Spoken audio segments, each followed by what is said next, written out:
श्रीहरये नमः श्रीहरये नमः श्रीहरये नमः। सप्तमः सर्गः पुष्पकदर्शनम्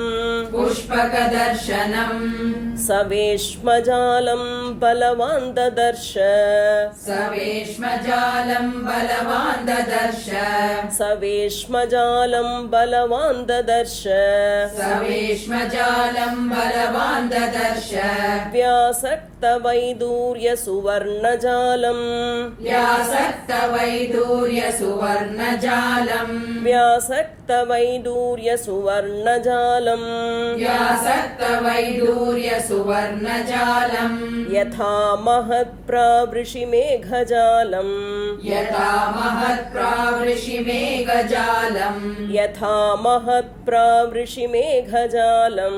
यथा महत्प्रावृषिमेघजालम्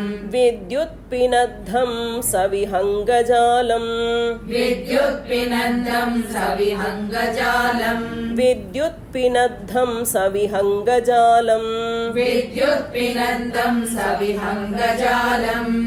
सवेश्मजालं बलवान् ददर्श व्यासक्तवैदूर्यसुवर्णजालम्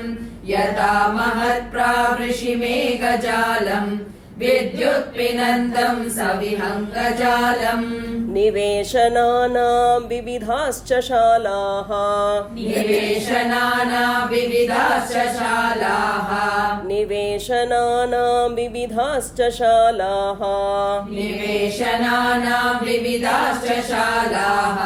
प्रधानशङ्खायुधचापशालाः मनोहराश्चापि पुनर्विशाला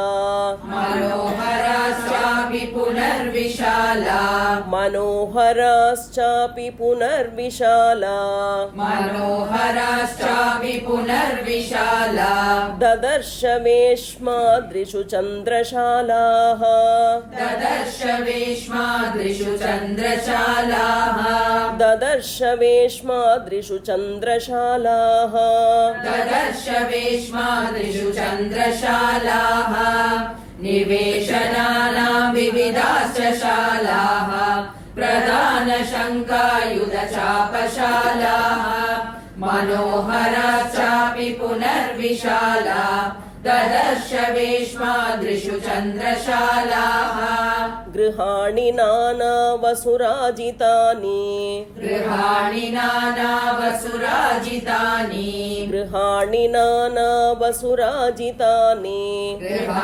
नानावसुराजितानि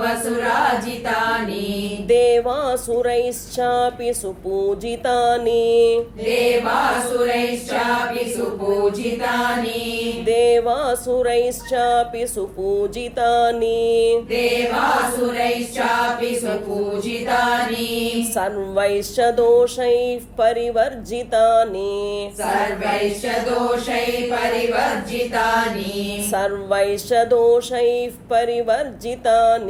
सर्वैश्च दोषैः परिवर्जितानि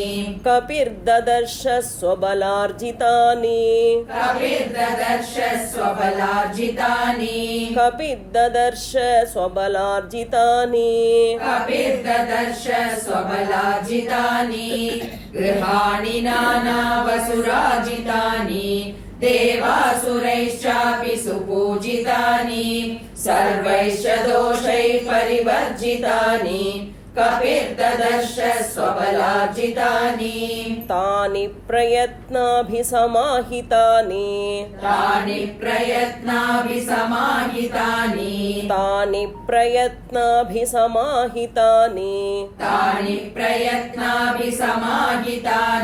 मयेन साक्षादिव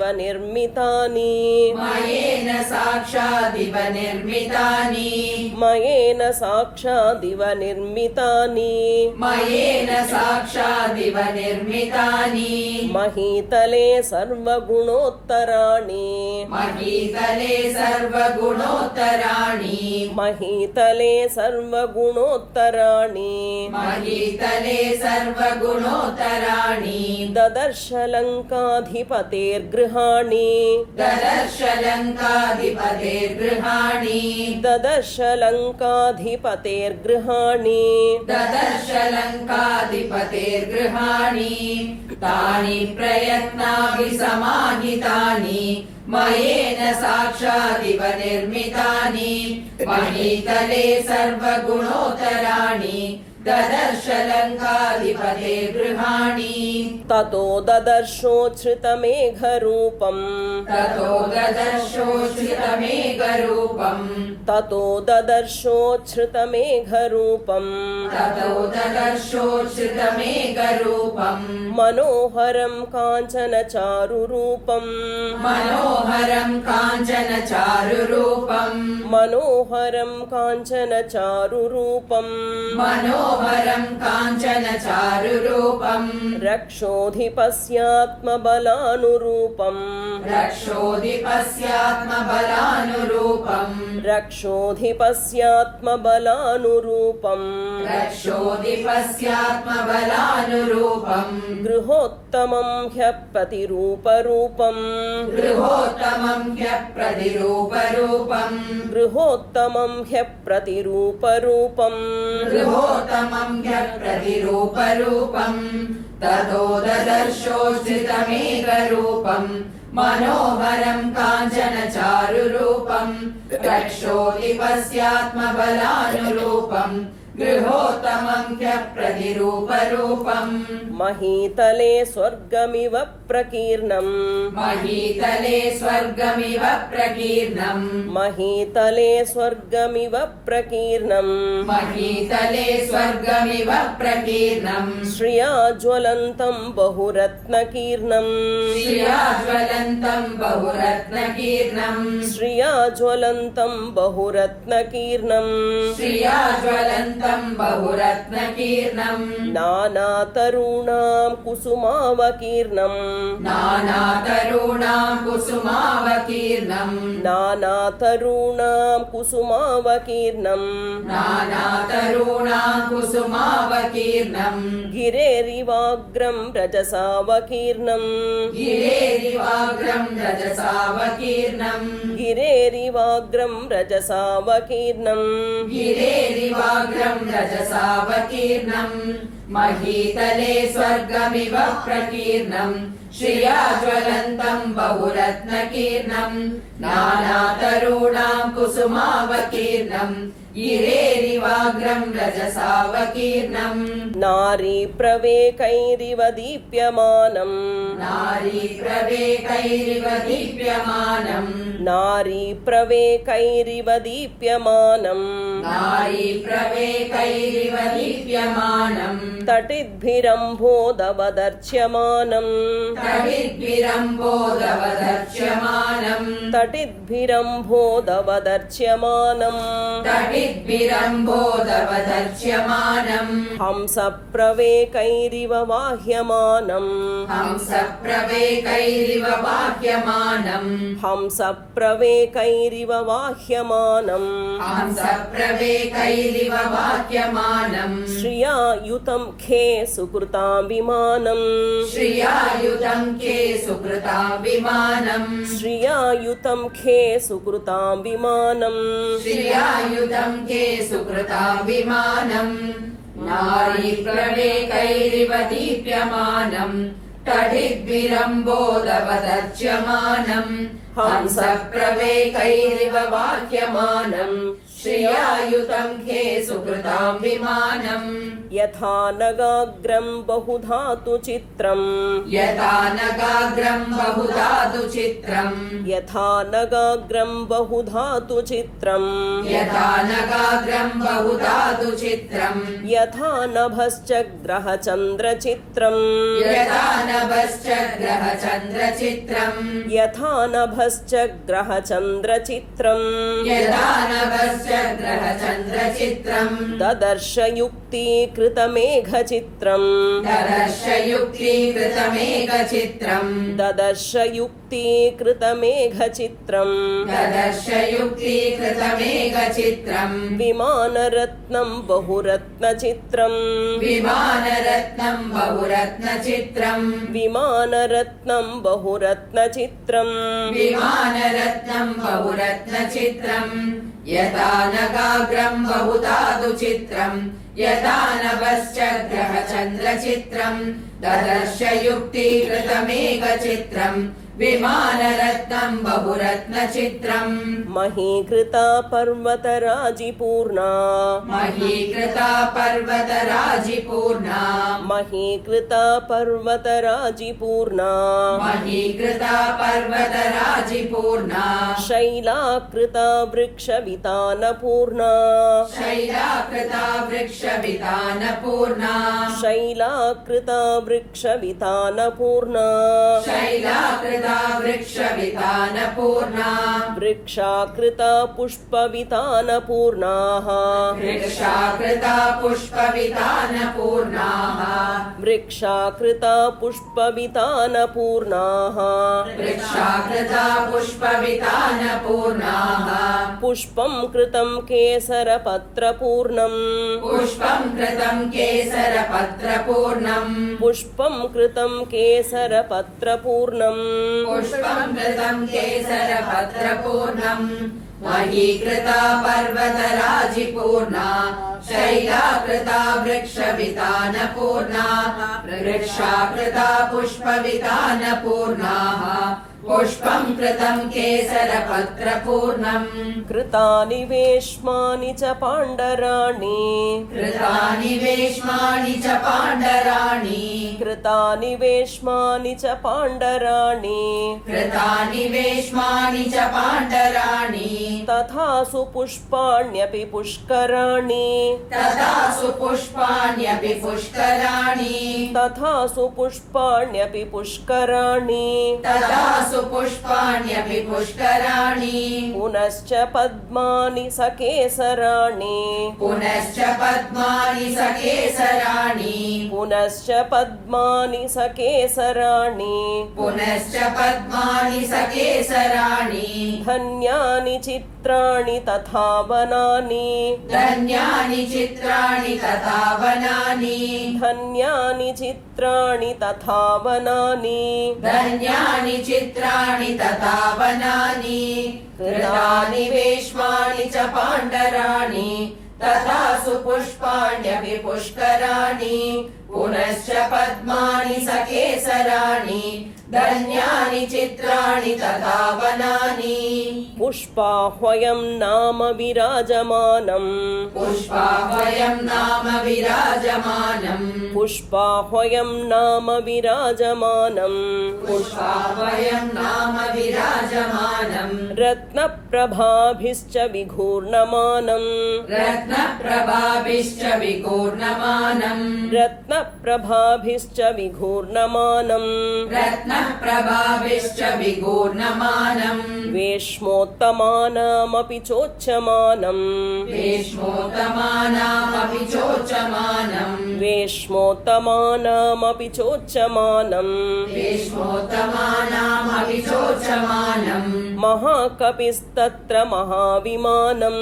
महाकपिस्तत्र महाविमानम् महाकपिस्तत्र महाविमानम् महाकपिस्तत्र महाविमानम्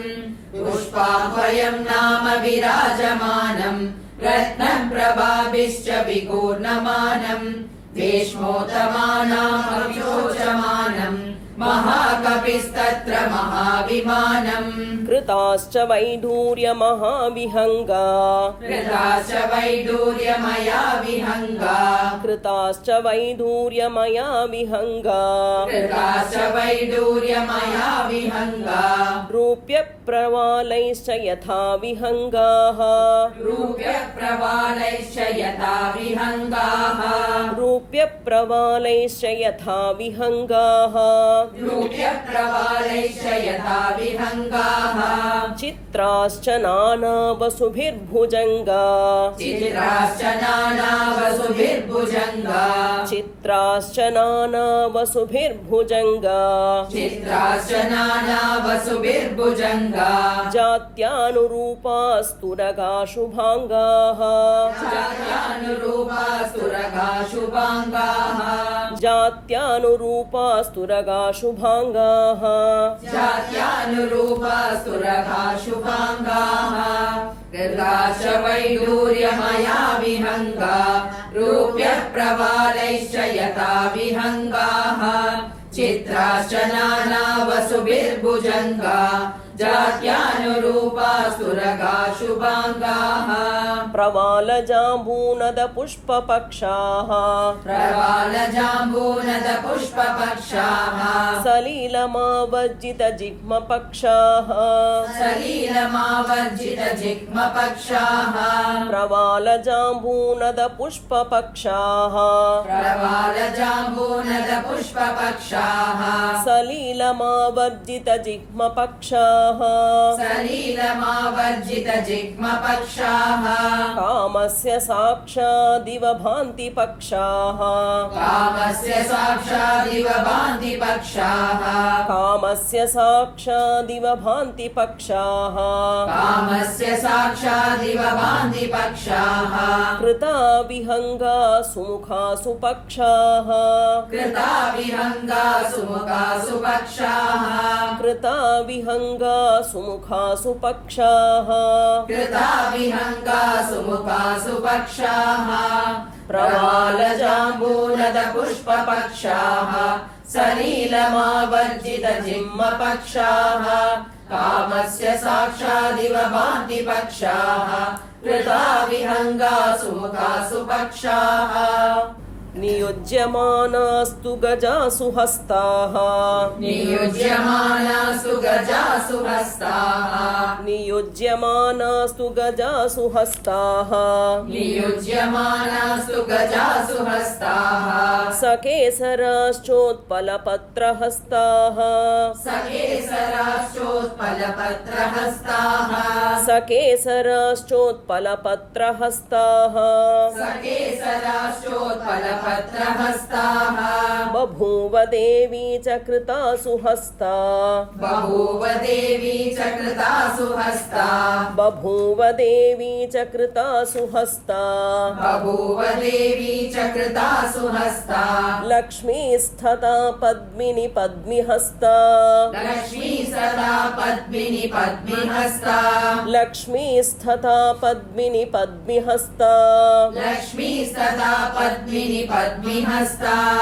नियुज्यमानास्तु गजासु हस्ताः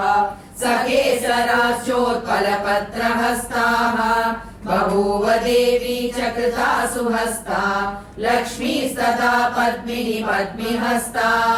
इतीव तद्गृहम् अभिगम्य शोभनम् इतीव तद्गृहम् अभिगम्य शोभनम् इतीव तद्गृहम् अभिगम्य शोभनम् इतीव तद्गृहम् अभिगम्य शोभनम् सविस्मयो नगमिव चारुशोभनम् सविस्मयो नगमिव चारुशोभनम्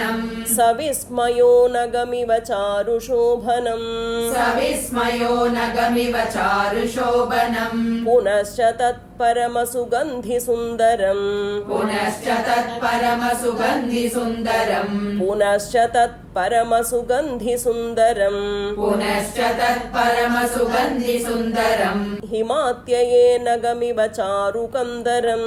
हिमात्यये नगमिव चारुकन्दरम् हिमात्यये नगमिव चारुकन्दरम् हिमात्यये नगमिव चारुकन्दरम्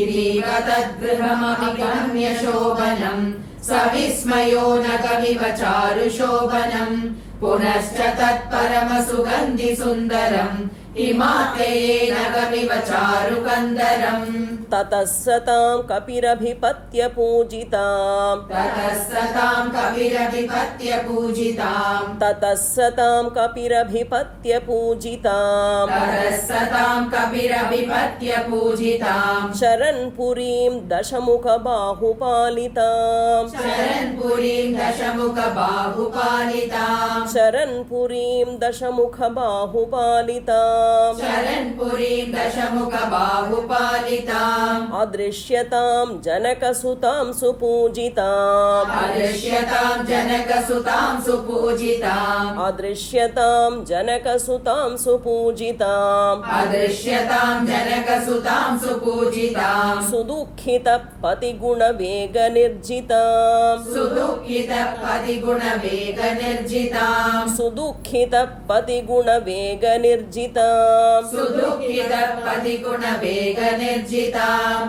ततः सतां कपिरभिपत्य पूजिताम् चरन्पुरीं दशमुखबाहुपालिताम् अदृश्यतां जनकसुतां सुपूजिताम् सुदुःखितपतिगुणवेगनिर्जिताम् ततस्तदा बहुविधभावितात्मनः ततस्तदा बहुविधभावितात्मनः ततस्तदा बहुविधभावितात्मनः ततस्तदा बहुविधभावितात्मनः कृतात्मनो जनकसुतां सुवर्त्मनः कृतात्मनो जनकसुतां सुवर्त्मनः कृतात्मनो जनकसुतां सुवर्त्मनः कृतात्मनो जनकसुतां सुवर्त्मनः अपश्यतो भवदति दुःखितं मनः अपश्यतो भवदति दुःखितं मनः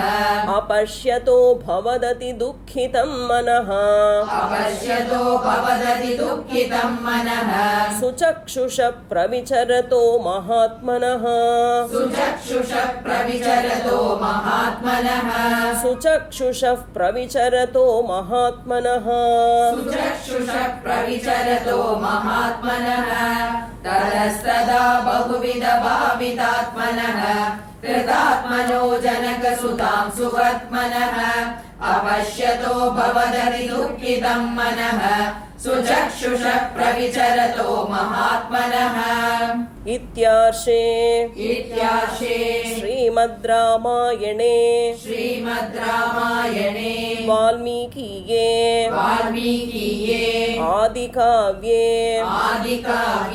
चतुर्विंशतिसहस्रिकायां संहितायां सुन्दरकाण्डे पुष्पकदर्शनं नाम सप्तमः सर्गः श्रीहरये नमः श्रीहरये नमः श्रीहरये नमः श्रीहरये नमः श्रीहरये नमः श्रीहरये नमः जानकीकान्तस्मरणं जय जय राम राम आञ्जनेयमूर्ति की जय।